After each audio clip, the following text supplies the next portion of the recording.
Assalamualaikum warahmatullahi wabarakatuh. Alhamdulillahirabbil alamin. Hamdan katsiran thayyiban mubarakan fih kama yuhibbu rabbuna wa yardah. Asyhadu an la ilaha illallah wahdahu la syarikalah wa asyhadu anna Muhammadan abduhu wa rasuluh. Allahumma salli ala Muhammad wa ala ali Muhammad kama sallaita ala Ibrahim wa ala ali Ibrahim innaka Hamidum Majid. Wa barik ala Muhammad wa ala ali Muhammad kama barakta ala Ibrahim wa ala ali Ibrahim innaka Hamidum Majid. Ya ayyuhalladzina amanu taqullaha wa qulu qawlan sadida yuslih lakum a'malakum wa yaghfir lakum dzunubakum wa man yuti'illaha wa rasulahu faqad faza fawzan 'azima. Amma ba'd. Jamaah pengajian di Masjid Al-Kamil yang semoga dimuliakan Allah Ta'ala. Alhamdulillah di pagi hari ini Allah Subhanahu wa Ta'ala mempertemukan kita kembali dalam kajian. Dan kajian kita pada kesempatan hari ini insyaallah akan melanjutkan pembahasan surah At-Thalaq. Kalau tidak salah, terakhir yang kita baca itu ayat yang kedua ya. Dan itu pun belum selesai pembacaan tafsirnya. Ya, kita mulai dari perkataan Allah Subhanahu wa Ta'ala di ujung ayat yang kedua. A'udzubillahi minasyaitonir rajim. Wa may yattaqillaha yaj'al lahu makhraja. Bersambung ke ayat yang ketiga, wa yarzuqhu min haitsu la yahtasib wa may yatawakkal 'alallahi fahuwa hasbuh. Innallaha balighu amri qad ja'alallahu likulli syai'in qadra.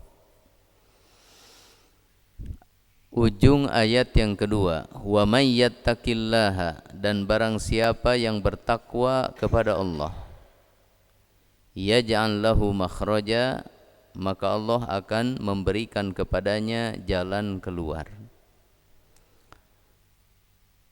Kemudian awal ayat yang ketiga masih nyambung dengan keutamaan takwa.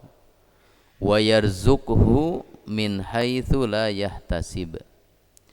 Wa yarzuqhu, dan Allah akan memberikan rezeki kepadanya min haitsu la yahtasibu, dari arah yang tidak dia sangka. Berkata Al-Hafidz Ibnu Katsir rahimahullahu ta'ala, wa qauluhu ta'ala, dan firman Allah ta'ala, wa may yattaqillaha yaj'al lahu makhraja wa yarzuqhu min haitsu la yahtasib. Maknanya, wa may yattaqillaha, dan barang siapa yang bertakwa kepada Allah, fima amarahu bihi, di dalam perkara yang Allah perintahkan dengannya,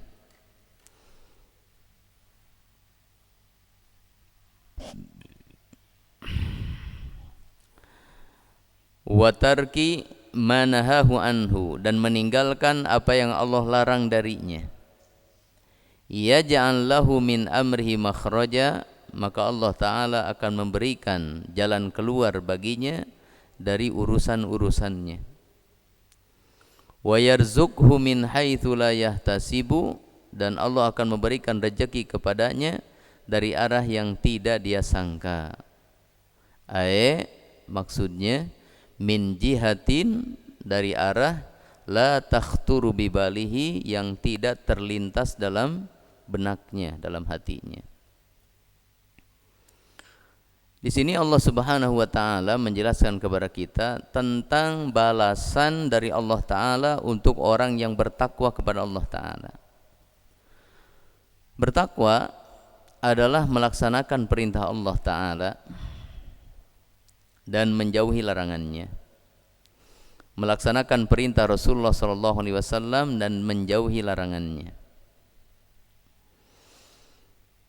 Di dalam ayat ini Allah Ta'ala menjelaskan tentang apa balasan bagi orang yang bertakwa. Yang pertama, bahwa Allah Ta'ala akan memberikan bagi orang tersebut jalan keluar dari setiap permasalahan yang dihadapinya. Kemudian yang kedua, Allah Ta'ala akan memberikan rezeki kepadanya dari arah yang tidak dia sangka, tidak terlintas dalam pikirannya. Dia akan mendapatkan rezeki dari arah tersebut. Ya. Di dalam tafsir Ibnu Katsir ini diberikan beberapa percontohan, ya, walaupun saya lihat di ringkasan tafsir Ibnu Katsir ini dalam Al-Misbahul Munir yang disusun oleh Syekh Safiyur Rahman Al-Mubarakfuri dengan mengambil pensahihan hadis dari Syekh Albani. Ini contoh-contohnya ini adalah riwayat-riwayat yang lemah, ya. Jadi ada kelemahan di dalam riwayatnya. Tapi sebagai percontohan, ya, saya ambil salah satunya saja, ya.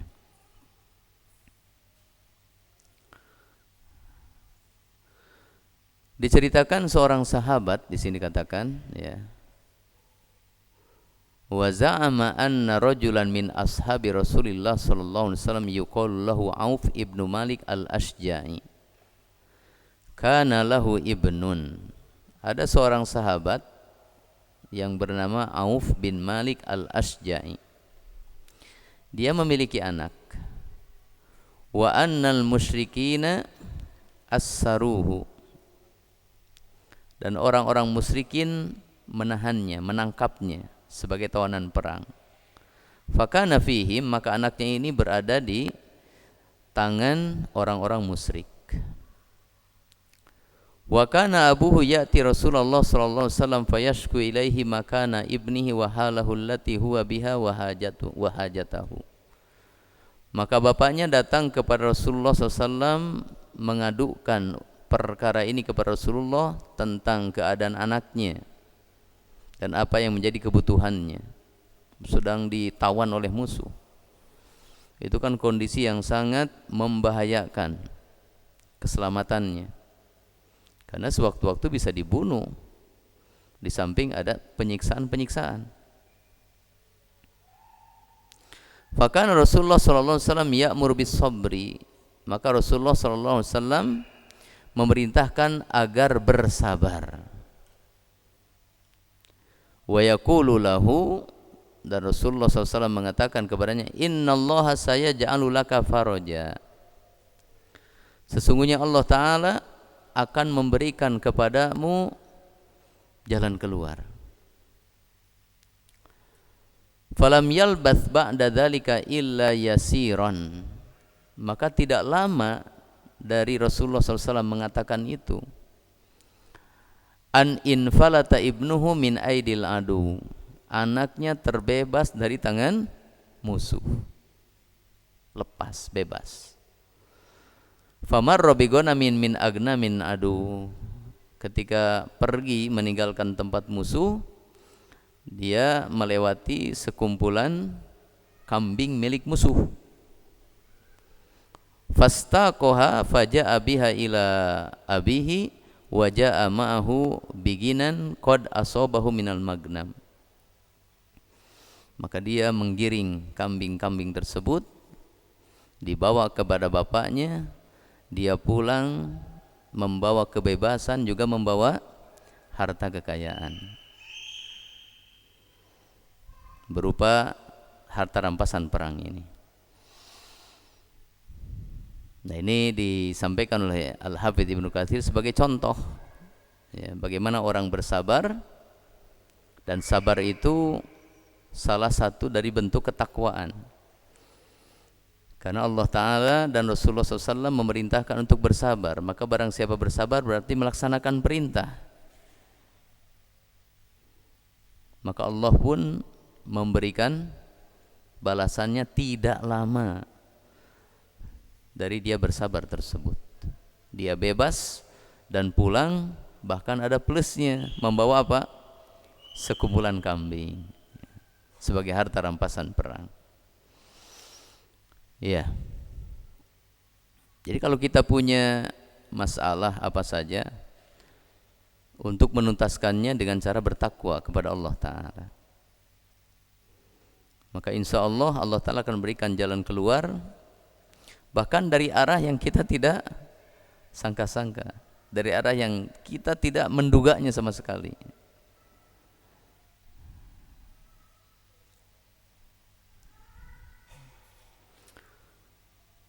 Jamaah sekalian rahimani wa rahimakumullah, ayat ini betul-betul merupakan kabar gembira bagi kita semuanya. Kabar yang sangat menggembirakan kita tentang balasan dari Allah Ta'ala bagi orang yang bertakwa kepadanya.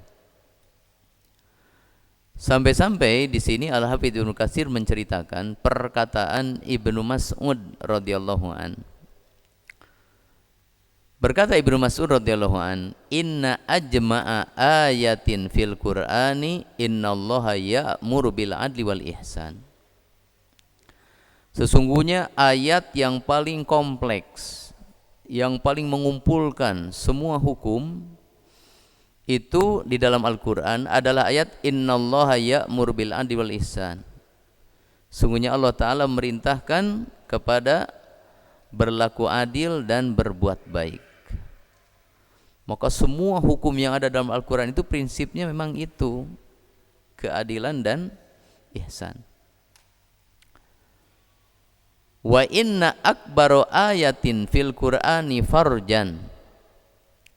Dan sesungguhnya ayat yang paling besar dalam Al-Quran, paling besar kegembiraannya, sangat menggembirakan kita, adalah perkataan Allah Ta'ala, wa may yattaqillaha yaj'al lahu makhraja. Barang siapa yang bertakwa kepada Allah, maka Allah Ta'ala akan berikan baginya jalan keluar. Jadi jalan keluar dari setiap permasalahan adalah bertakwa kepada Allah Ta'ala. Apapun ya, dalam urusan dunia, dalam urusan agama, dengan ketakwaan Allah Ta'ala berikan jalan keluar bagi kita. Sampai-sampai dalam urusan belajar ya. Allah Ta'ala berfirman, wattaqullaha wa yu'allimukumullah. Bertakwalah kalian kepada Allah dan Allah akan memberikan ilmu kepada kalian. Ya mungkin kita ngaji sudah lama tapi nggak nempel-nempel ini. Barho ya. Bubar poho. Ya mungkin kita harus kita sadari lah. Kita ketakwaannya kurang. Itu diantara penyebab susah sekali kita belajar. Nah, Imam Syafi'i rahimahullah yang terkenal dengan keilmuannya, kecerdasannya, kepandaiannya, ternyata beliau mengeluh sulit belajar ya. Kita yang sulit belajar nggak pernah mengeluh. Imam Syafi'i yang mudah belajar kok gampang mengeluh. Tapi mengeluh kepada orang yang tepat, kepada gurunya, Waqi' Ibnu Jarrah rahimahullah. Syakautu ila Waqi'in su'a hifzi fa arsyadani ila tarkil ma'asi wa akhbarani bi annal ilma nurun wa nurullahi la yuhdalil asi. Aku mengeluhkan, mengadukan kepada Waqi' Ibnu Jarrah, yaitu gurunya, tentang buruknya hafalanku. Maka beliau menasehatiku untuk meninggalkan maksiat. Dan beliau memberitakan kepadaku bahwa ilmu itu adalah cahaya. Dan cahaya Allah tidak diberikan kepada orang yang bermaksiat. Ya. Jadi termasuk dalam masalah belajar pun, hal yang akan memudahkan kita di dalam belajar, mendapatkan ilmu adalah bertakwa. Allah Ta'ala nyatakan itu dalam surat Al-Baqarah ya. Wattaqullah wa yu'allimukumullah. bertakwalah kalian kepada Allah, maka Allah Ta'ala akan memberikan ilmu kepada kalian. Ya. Kemudian di sini ada perkataan Imam Qatadah, wa qala Qatadah, wa may yattaqillaha yaj'al lahu makhraja. Barang siapa bertakwa kepada Allah, maka Allah akan memberikan kepadanya jalan keluar. Ai min syubuhatil umuri wal kurabi indal maut. Allah Ta'ala akan berikan jalan keluar baginya dari syubuhatul umur, dari perkara-perkara yang syubhat. Syubhat itu sangat sulit ya, namanya juga syubhat. Nah, perkara batil tapi mirip benar, enggak semua orang tahu. Bahkan yang tahu pun kadang kesulitan, karena syubhat bertingkat-tingkat. Syubhat rendahnya bisa dia kenali, tapi syubhat yang tingginya sulit. Dengan bertakwa, Allah Ta'ala akan berikan jalan keluar sehingga dia selamat dari syubhat tersebut, juga dari kesulitan ketika dia meninggal. Ya. Kemudian sebelum perkataan ini Allah Ta'ala membahas tentang hukum talak. Bahkan nanti juga nyambung lagi kepada masalah hukum talak. Maka berkata As-Suddi rahimahullahu ta'ala, wa may yattaqillaha, dan barang siapa yang bertakwa kepada Allah. Di antara takwa adalah yutalliqu lis-sunnati wa yuraji'u lis-sunnati. Dia menceraikan istrinya sesuai dengan sunnah, dan dia rujuk dengan istrinya sesuai juga dengan sunnah. Jadi talaknya sesuai sunnah, rujuknya juga sesuai sunnah. Nah, di antara talak sesuai sunnah adalah bahwa talak itu hanya bisa dilakukan dalam dua keadaan ya. Dalam ayat yang pertama sudah kita bahas, wa talliquhunna li'iddatihinna. Talaklah istri kalian kalau kalian mentalaknya itu pada iddahnya, itu pada masa yang dibolehkan. Ini menjadi sunnah Rasul SAW, masa yang dibolehkan, iddahnya. Itu ada dua. Pertama, ketika istrinya hamil. Jadi kalau menceraikan istri dalam keadaan hamil itu sudah benar, sesuai sunnah. Yang kedua, dalam keadaan suci yang belum digauli di masa tersebut. Nah, ini artinya mentalak sesuai dengan sunnah. Kalau seandainya dia mentalak istrinya dalam keadaan haid atau dalam keadaan suci tapi sudah digauli, maka talaknya ini terlarang. Ini talak bid'ah namanya. Para ulama menyebutnya at-talaqul bid'iyyu, talak bid'ah, karena tidak sesuai dengan sunnah.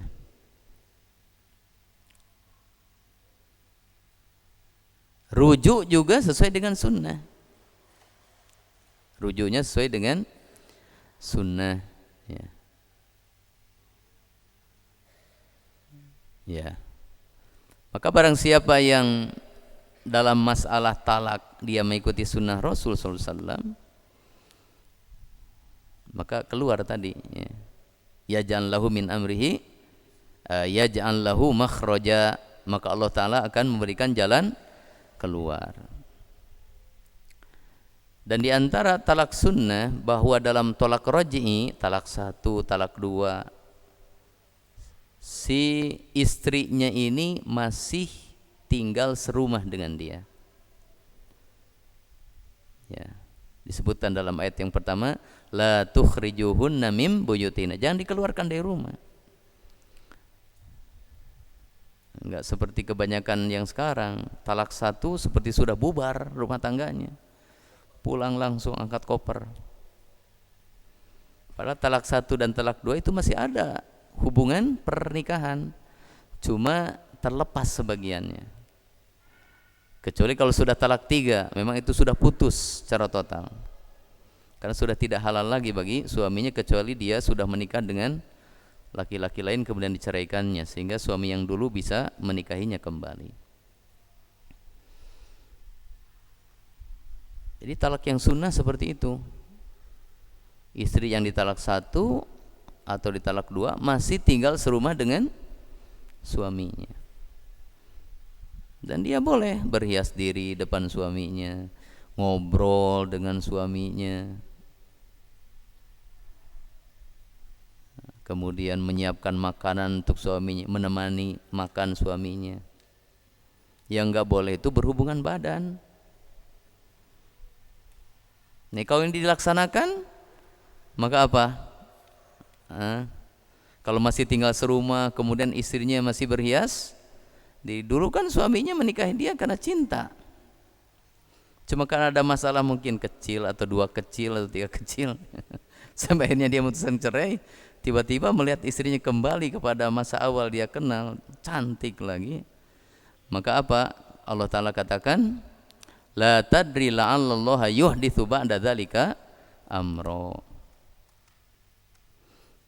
Jadi siapa tahu nanti Allah Ta'ala mengembalikan ke dalam hatinya rasa cinta sehingga kembali lagi kepada istrinya.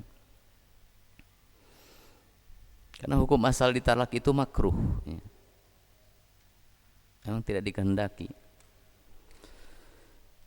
Ya, maka orang yang dalam masalah talak dia mengikuti sunnah, Allah Ta'ala akan berikan jalan keluar baginya.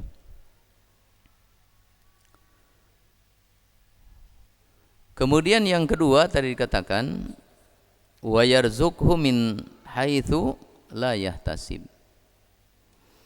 Dan Allah Ta'ala akan memberikan kepadanya rezeki dari arah yang dia tidak sangka.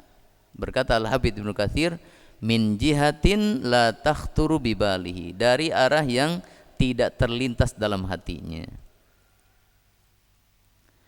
Kemudian masih dalam perkataan Qatadah, min haitsu la yarju wa la ya'mal. Allah Ta'ala akan berikan rezeki kepadanya dari arah yang tidak dia harapkan dan tidak dia angan-angankan. Karena pintu rezeki itu banyak, ya. Mungkin selama ini dia menggeluti usaha A, gagal lagi. Dia bertakwa kepada Allah Ta'ala. Segagal apapun, dia tidak menempuh jalan yang haram di situ. Dia ikuti cara yang halal. Tiba-tiba dia dapat rezeki dari pintu yang lain, yang sebenarnya dia tidak menyukai profesi itu. Bahkan dia tidak mengangan-angankan ada keuntungan dari situ. Ternyata datangnya dari situ. Allah Ta'ala Maha mengatur rezeki, sehingga dari arah mana saja rezeki akan datang dari Allah, dari arah yang Allah Ta'ala kehendaki, walaupun kita tidak menghendakinya. Maunya orang tua itu kaya, mencukupi kebutuhan anaknya, gengsi, bapak dibiayai anak. Tapi ternyata bapaknya nggak kaya-kaya, usahanya nggak berhasil, anaknya yang berhasil, sehingga akhirnya anaknya yang bayar orang tuanya. Nah, itu rezeki dari arah yang dia tidak mengharapkannya, tapi memang rezekinya dari situ. Nah,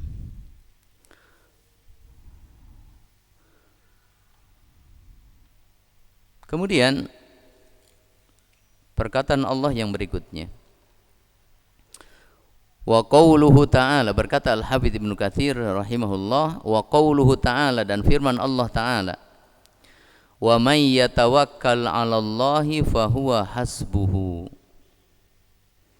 dan barang siapa yang bertawakal kepada Allah, maka Allah Ta'ala akan mencukupinya.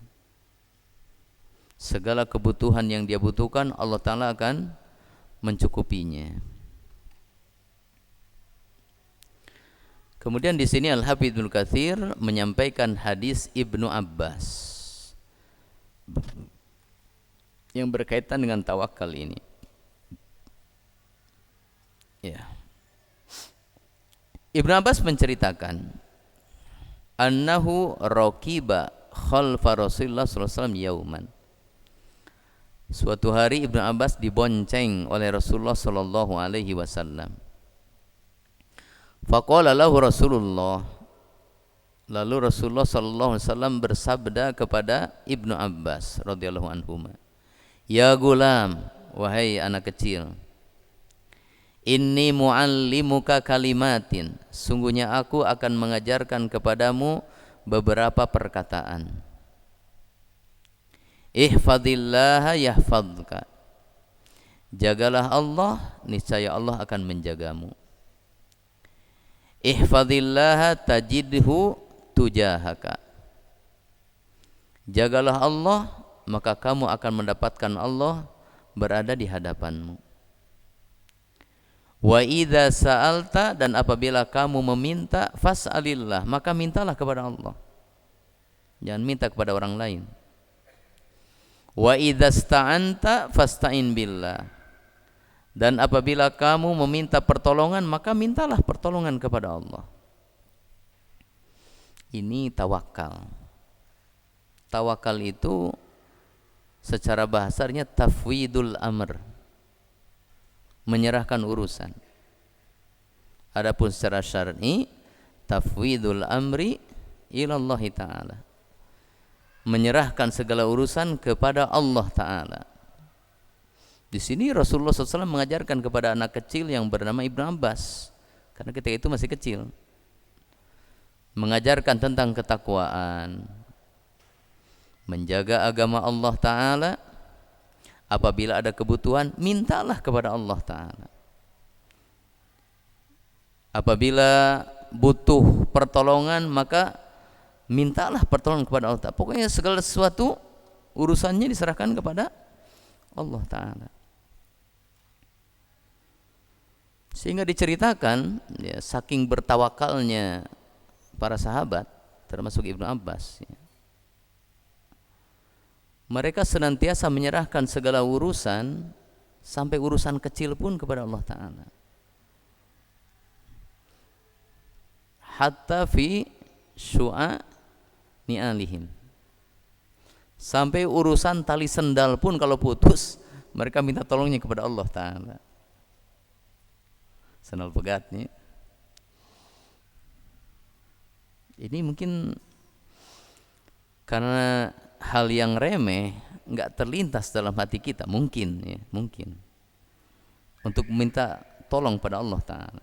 Kalau yang berat-berat misalkan baru mengeluh pada Allah Ta'ala. Yang ringan-ringan Allah dilupakan, ya. Tali sendal putus, datang aja ke tukang sendal, "Pak, tolong dibetulkan." Ya. Apakah boleh itu? Ya boleh-boleh saja. Tapi jangan lupakan Allah Ta'ala. Ya. Tetap mohon pertolongan kepada Allah Ta'ala. Ini sebagai bentuk ketawakalan. Maka Allah Ta'ala akan menjaga kita dalam urusan apa saja, ya. Berdoa kepada Allah Ta'ala, memohon kepada Allah Ta'ala, menyerahkan urusan kita kepada Allah Ta'ala. Seluruh urusan, yang besarnya, yang sedangnya, yang kecilnya, serahkan semuanya kepada Allah Ta'ala. Wa'lam annal ummata, ketahuilah wahai anak kecil, annal ummata, bahwasanya manusia, lau ijtama'u, seandainya mereka berkumpul, bersekutu, ala an yanfa'uka, untuk mendatangkan manfaat kepadamu, lam yanfa'uka, maka mereka tidak bisa mendatangkan manfaat kepadamu, illa bisyai'in qad katabahu Allahu laka, kecuali dengan suatu manfaat yang memang Allah telah menetapkannya untukmu. Walau ijtama'u ala ayyadurruka, dan seandainya mereka berkumpul untuk mencelakakan kamu, lam yadurruka, mereka tidak akan bisa mencelakakan kamu, illa bisyai'in qad katabahu Allahu 'alaika, kecuali dengan sesuatu dari kecelakaan yang memang sudah Allah Ta'ala tetapkan untukmu. Rufi'atil aqlamu, pena sudah diangkat, catatan takdir ya, sudah tidak dicatat lagi karena sudah lengkap. Wajaffatis suhub, dan catatan takdir dalam lembaran takdir sudah mengering. Nah, ini mengajarkan tentang tawakal, bahwa manfaat dan bahaya semuanya dari Allah Ta'ala, sehingga semua urusan diserahkan kepada Allah Ta'ala. Dari sisi keyakinan, dia meyakini bahwa kalau Allah Ta'ala telah menetapkan baginya keselamatan, walaupun seluruh manusia mencoba untuk mencelakakannya, dia tidak akan celaka. Dan kalau Allah Ta'ala sudah menetapkan celaka baginya, maka walaupun seluruh manusia berusaha untuk menyelamatkannya, dia tidak akan selamat. Berarti memang urusan semuanya di tangan Allah Ta'ala. Nah, ini kesempurnaan tawakal kepada Allah Ta'ala.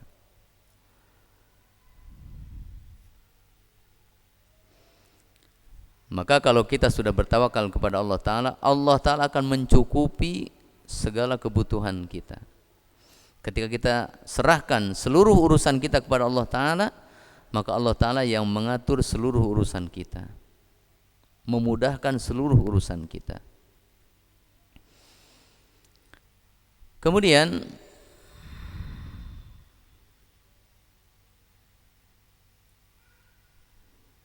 ini kalau seandainya kita menyerahkan urusan kepada manusia, bagaimana? Ya.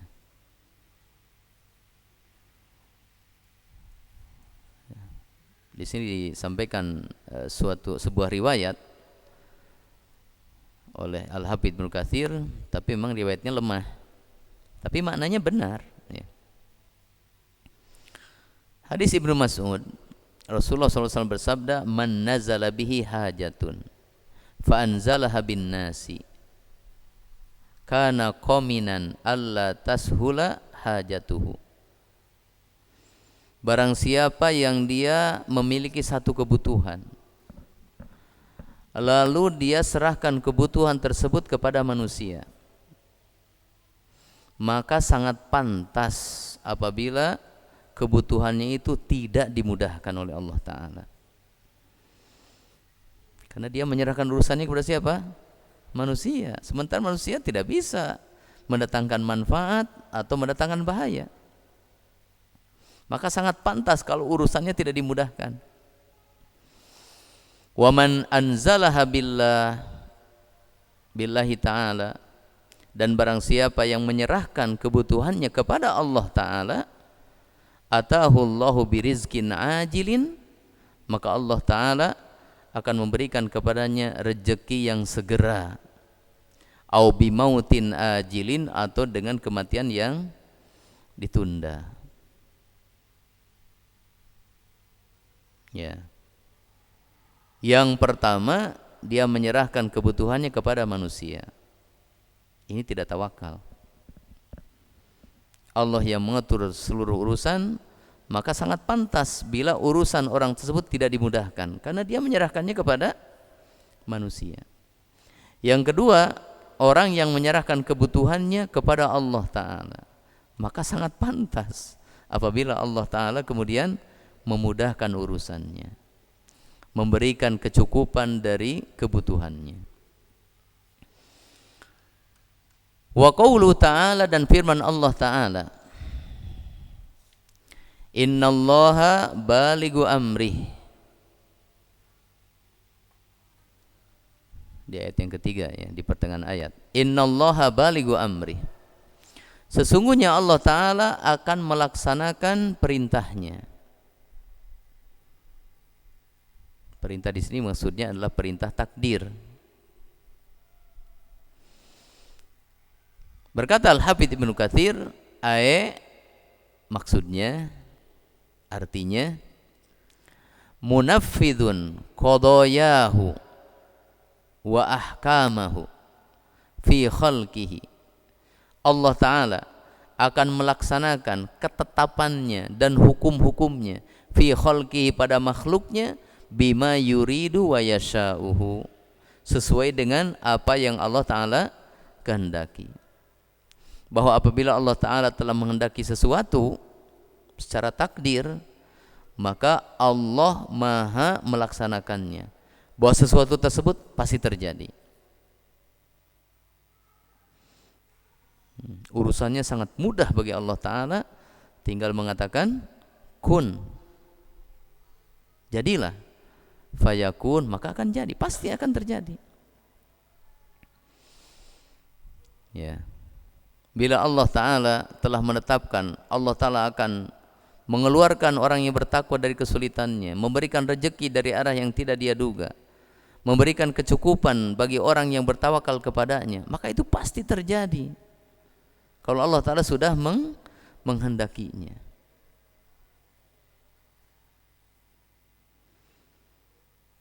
Kemudian qad ja'alallahu likulli syai'in qadra, di akhir ayat qad ja'alallahu likulli syai'in qadra, sungguh Allah Ta'ala telah menjadikan ketetapan untuk segala sesuatu.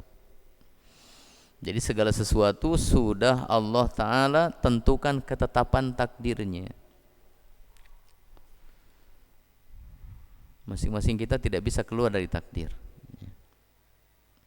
dan takdir sudah ditetapkan. Nabi katakan pena catatan takdir sudah diangkat, sudah tidak ada catatan takdir lagi di Allahul Mahfudz.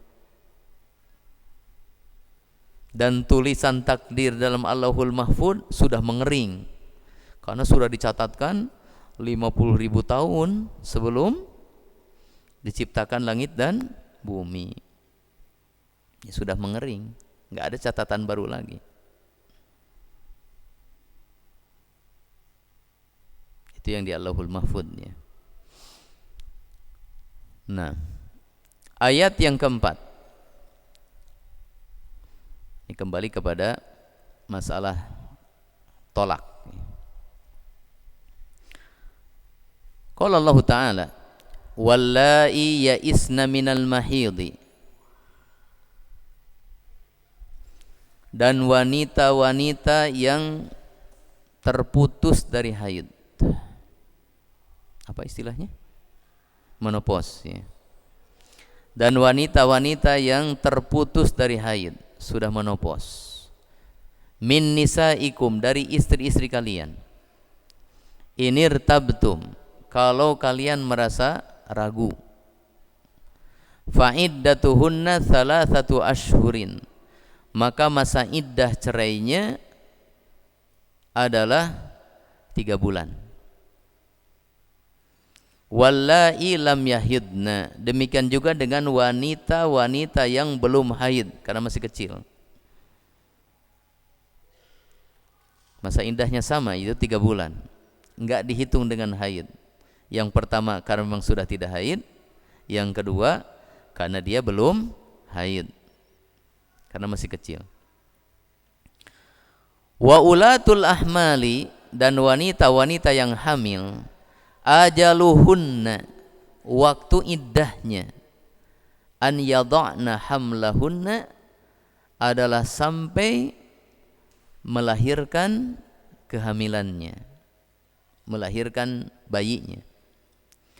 Wa may yattaqillaha yaj'al lahu min amrihi yusra, dan barang siapa yang bertakwa kepada Allah, maka Allah Ta'ala akan memberikan kemudahan baginya dari setiap urusannya.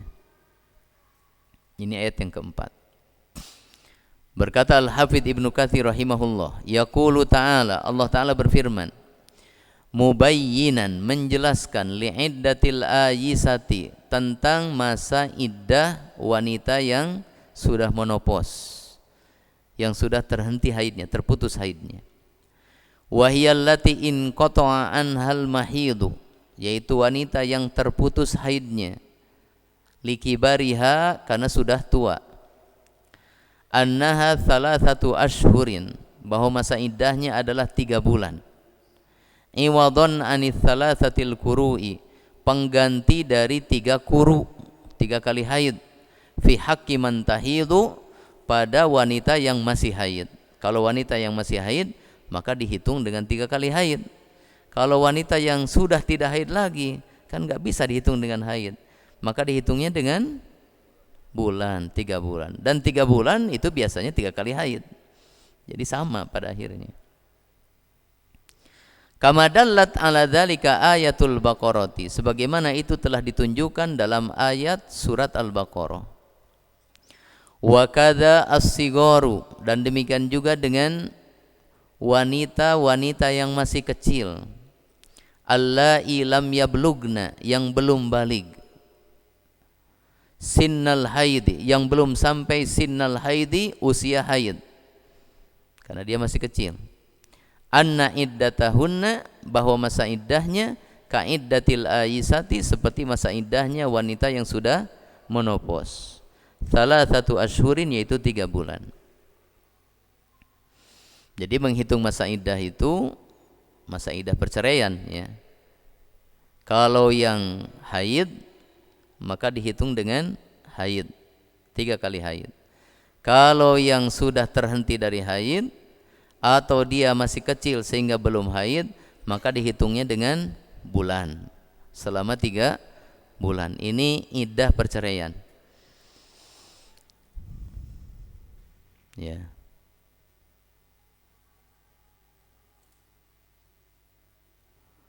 Walihada qala ta'ala, oleh karena itu berkata Allah Ta'ala, wallai lam yahidna, dan wanita-wanita yang belum haid. Kemudian wa qauluhu ta'ala, dan firman Allah Ta'ala, inirtabtum, kalau kalian merasa ragu. Fihi qaulani, ada 2 pendapat tentang penafsirannya. Apa yang dimaksud dengan kalau kalian ragu tentang wanita-wanita yang terputus dari haidnya? Kalau kalian ragu, apa maksud kalau kalian ragu di sini? Di sini ada 2 pendapat. Ahaduhuma, yang pertama, wa huwa qaulu ta'ifatin minas salaf. Ini adalah pendapat sebagian dari salaf. Ka Mujahidin, seperti Mujahid, wa Zuhri, wa Ibni Zaid. In ra'ayna daman,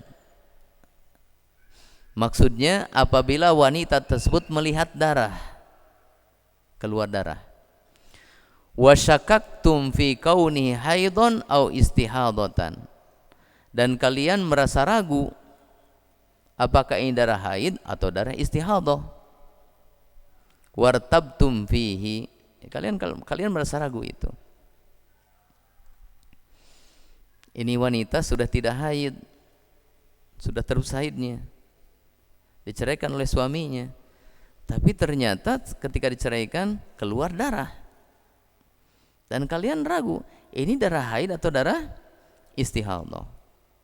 Maka kalau memang dia sudah masuk usia menopause, walaupun tadi ragu ini haid atau istihadah, maka hukumnya adalah hukum menopause, sehingga darahnya disebut darah istihadah.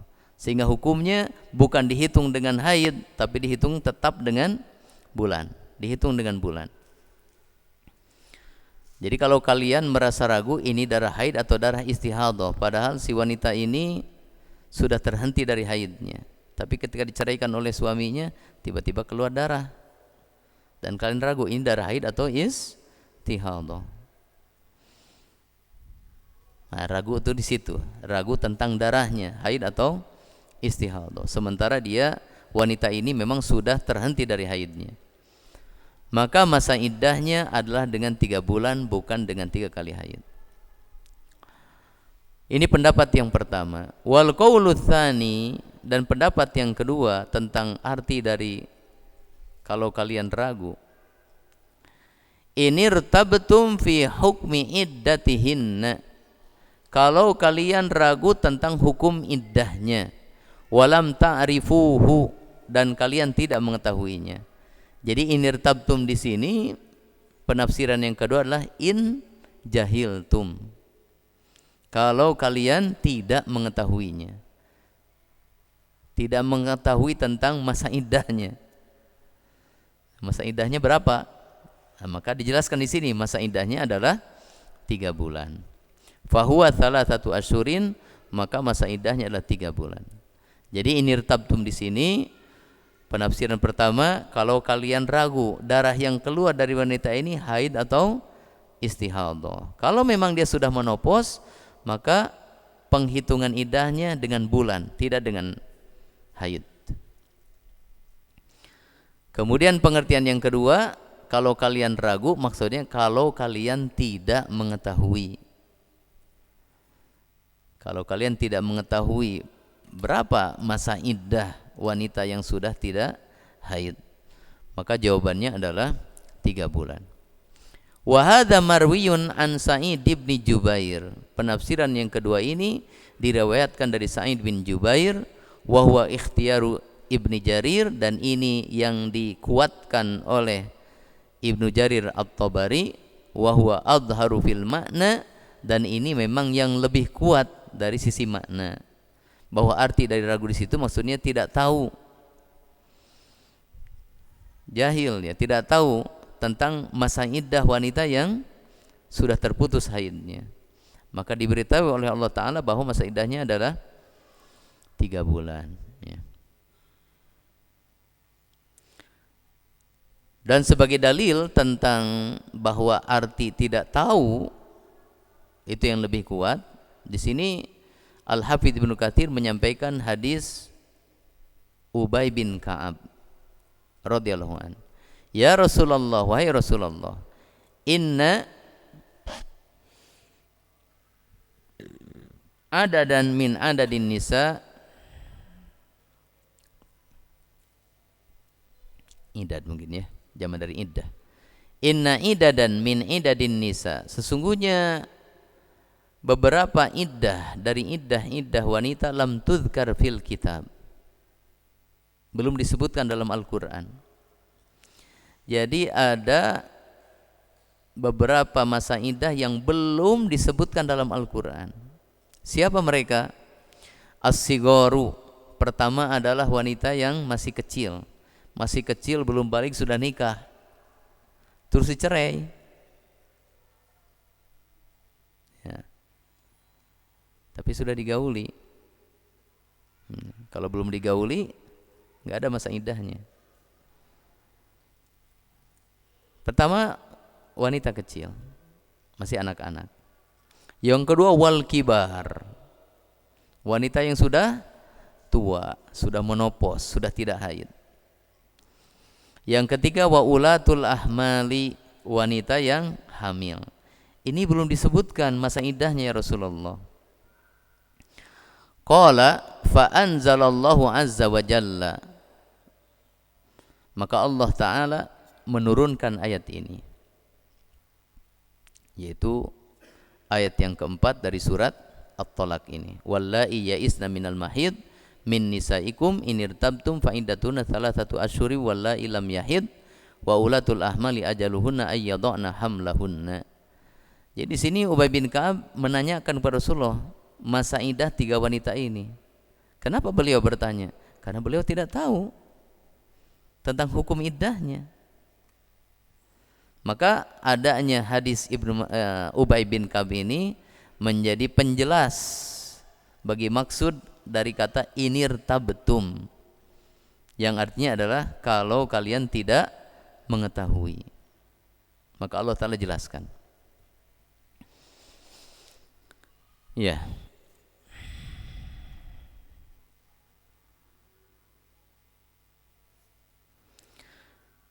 Kemudian firman Allah Ta'ala, wa qawlu ta'ala wa ulatul ahmali ajaluhunna ayyadna hamlahunna, dan wanita-wanita yang hamil maka batas iddahnya adalah sampai melahirkan. Yaqulu ta'ala, berkata Al-Hafidz Ibnu Katsir, berfirman Allah Ta'ala, Wa man kanat hamilan, dan wanita yang hamil, fa iddatuha biwad'ihi, maka masa iddahnya adalah dengan melahirkannya. Jadi wanita yang ditalak menjadi beberapa kelompok ya. Kelompok pertama wanita yang haid, maka masa iddahnya dihitung dengan haid. Berapa? 3 kali haid, 3 kali quru. Yang kedua, wanita yang tidak haid, karena memang sudah tidak haid, menopause, atau karena memang belum usia haid, maka dihitungnya dengan bulan, sebanyak 3 bulan. Yang ketiga, wanita yang sedang hamil, maka tidak dihitung dengan haid, karena yang hamil tidak haid. Juga tidak dihitung dengan bulan, tapi dihitung masa iddahnya sampai melahirkan, yaitu dengan melahirkannya. Bagaimana kalau dari jarak ditalak sampai melahirkannya sangat dekat? Nah, ngitung 3 bulan atau 3 kali haid? Dengan haid kan enggak haid. Dengan bulan, ya memungkinkan kalau dengan bulan. Ini kalau jarak dari ditalak sampai melahirkannya sangat pendek, sangat dekat. Bagaimana? Berkata Al-Hafidz Ibnu Katsir, walau kana ba'da talaqi, walaupun setelah ditalak tersebut, awil mauti, atau setelah ditinggal mati. Berarti baik dalam kasus cerai maupun dalam kasus ditinggal mati. Bi fawaqina qatin, dengan seukuran fawaq naqah. Fawaq naqah itu memerah susu unta, diperah sekali, kemudian istirahat dulu sebentar supaya terkumpul lagi susu, diperah yang kedua. Nah, fawaq itu jarak dari perah pertama ke perah kedua. Ada yang pernah melihat memerah sapi atau unta? Kira-kira berapa menit jaraknya? Saya baca di penjelasannya, jadi setelah memerah yang pertama, dibiarkan dulu supaya berkumpul apa? Susunya. Setelah itu diperah yang kedua. Ya, kalau dihitungkan menit, berapa menit itu jaraknya? Wallahu alam. Poin ini menunjukkan jarak yang pendek. Ya, orang Arab mengistilahkan ini untuk jarak waktu yang pendek. Ya.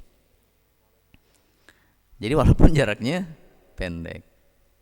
Nah, saya dengar tafsir Syekh Ibnu Utsaimin ya, di YouTube. Ya. Beliau menafsirkan ini. Suaminya meninggal di pagi hari atau menceraikan di pagi hari dalam keadaan cerai, di siang hari atau sore hari melahirkan, maka malamnya boleh menikah.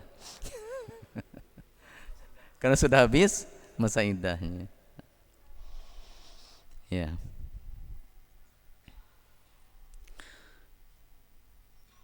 Walau kana ba'da talaqi, walaupun setelah talak awil mauti, atau setelah kematian suaminya, bi fawaqina qatin, dengan jarak waktu yang pendek. Kalau sudah melahirkan berarti habis masa iddahnya. Fi qauli jumhuril ulama'i, dalam pendapat mayoritas ulama, minas salafi wal khalafi, baik ulama dari kalangan salaf terdahulu maupun dari kalangan khalaf yang belakangan. Kama huwa nassu hadhil ayatil karimati, sebagaimana ini yang tertera di dalam ayat yang mulia ini. Wa kama waradat bi sunnatu an-nabawiyatu, dan sebagaimana datang dalam hadis Nabi sallallahu alaihi wasallam. Wa qad ruwiya an Aliyin wa Ibni Abbasin radhiyallahu anhum. Nah, ini pendapat yang kedua. Pendapat yang kedua, diriwayatkan dari Ali dan Ibnu Abbas radhiyallahu anhum, annahuma dhahaba fil mutawaffa anha zawjuha, ini dalam kasus ditinggal mati oleh suaminya. Bahwa dua sahabat ini, itu Ali bin Abi Thalib dan Ibnu Abbas, berpendapat tentang wanita ini tinggal mati oleh suaminya, annaha tu'taddu bi ab'adil ajalaini, bahwa wanita tersebut dikenakan masa iddah dengan waktu yang lebih panjang, minal wad'i wal ashhuri, antara melahirkan atau dihitung bulan. Karena wanita yang ditinggal mati kalau tidak dalam keadaan hamil, maka masa iddahnya adalah 4 bulan 10 hari. Seorang wanita ditinggal mati oleh suaminya dalam keadaan tidak hamil, masa iddahnya 4 bulan 10 hari. Kalau dalam keadaan hamil sampai melahirkan. Nah ini kalau seandainya dari ditinggal mati oleh suaminya kepada melahirkan, gak mencapai 4 bulan 10 hari. Mau ngambil yang mana? Mau mengambil yang lahiran, berarti lebih pendek, atau mengambil yang 4 bulan 10 hari yang lebih panjang. Maka menurut Ali bin Abi Thalib bin Abbas diambil waktu yang lebih panjang. Ya. Berarti diambil waktu yang 4 bulan 10 hari. Nah kalau seandainya waktu ditinggal mati oleh suaminya baru hamil, berarti kepada melahirkan 9 bulan. Nah ikut melahirkan atau ikut 4 bulan 10 hari? Yang paling panjang berarti ikut melahirkan. Pokoknya antara melahirkan dengan 4 bulan 10 hari, mana yang lebih panjang, maka diikuti itu. Itu menurut Ali bin Abi Thalib dan Ibnu Abbas. Sementara mayoritas para sahabat, juga mayoritas para ulama setelahnya berpendapat melahirkan saja. Ya, mau panjang, mau pendek, mau lebih panjang dari 4 bulan 10 hari atau lebih pendek dari 4 bulan 10 hari, tetap dihitungnya dengan melahirkan sebagaimana zahir ayat ini. Wallahu ta'ala alam. Kemudian wa may yattaqillaha, dan barang siapa yang bertakwa kepada Allah, yaj'al lahu min amrihi yusra. Ini keutamaan dan balasan yang ketiga untuk ketakwaan. Barang siapa bertakwa kepada Allah, maka Allah akan memberikan kemudahan untuknya dalam seluruh urusannya. Ya.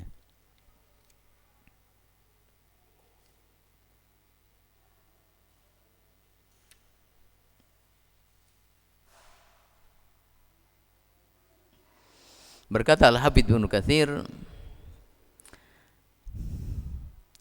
ay yusahhilalahu amrohu, artinya Allah Ta'ala akan memudahkan segala urusan dia. Wa yassarahu alaihi, artinya sama ya, Allah Ta'ala akan memudahkan urusan dia. Wa yaj'al lahu farjan qariban wa makhrajan ajilan, dan Allah Ta'ala akan memberikan kepadanya jalan keluar yang segera, yang dekat. Ya. Kemudian ayat yang kelima, ayat yang terakhir kita pelajari di pertemuan ini. Ayat yang kelima, dzalika amrullahi anzalahu ilaikum. Itu adalah perintah Allah yang Allah Ta'ala turunkan kepadamu. Itu maksudnya hukum-hukum talak tadi. Hukum-hukum berkaitan dengan talak tadi. Allah Ta'ala turunkan hukum-hukum tersebut kepadamu. Wa may yattaqillaha, dan barang siapa bertakwa kepada Allah, yukaffir anhu sayyiatihi, maka Allah Ta'ala akan menghapus atau menggugurkan dosa-dosanya. Wa yu'dzim lahu ajra, dan akan melipat gandakan pahalanya. Berkata Al-Hafidz Ibnu Katsir, dzalika amrullahi anzalahu ilaikum. Itu adalah perintah Allah Ta'ala yang Allah Ta'ala turunkan kepadamu. Ai hukmahu wa syar'ahu, maksudnya adalah hukumnya dan syariatnya. Kalau dikaitkan dengan ayat sebelumnya berarti hukum dan syariat yang berkaitan dengan masalah talak. Anzalahu ilaikum, Allah Ta'ala turunkan kepada kalian biwasitati Rasulillah, dengan perantaraan Rasulullah SAW.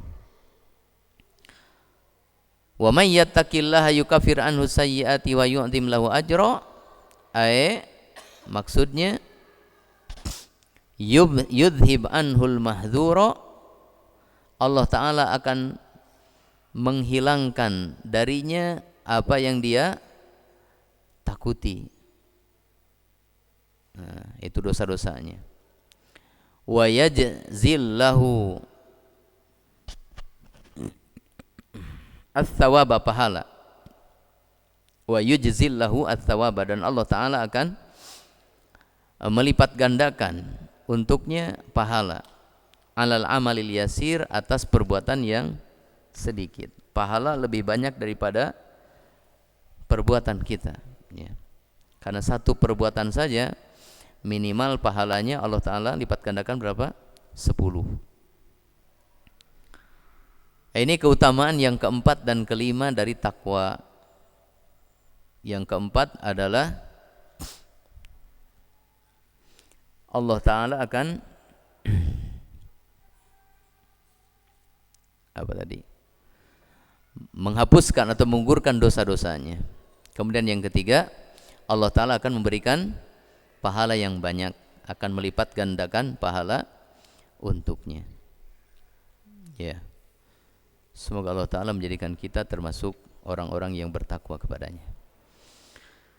Ya, untuk materi saya cukupkan sampai di sini. Insyaallah nanti kita sambung di ayat yang berikutnya, ayat ke-6 dan seterusnya. Kalau ada pertanyaan saya persilakan.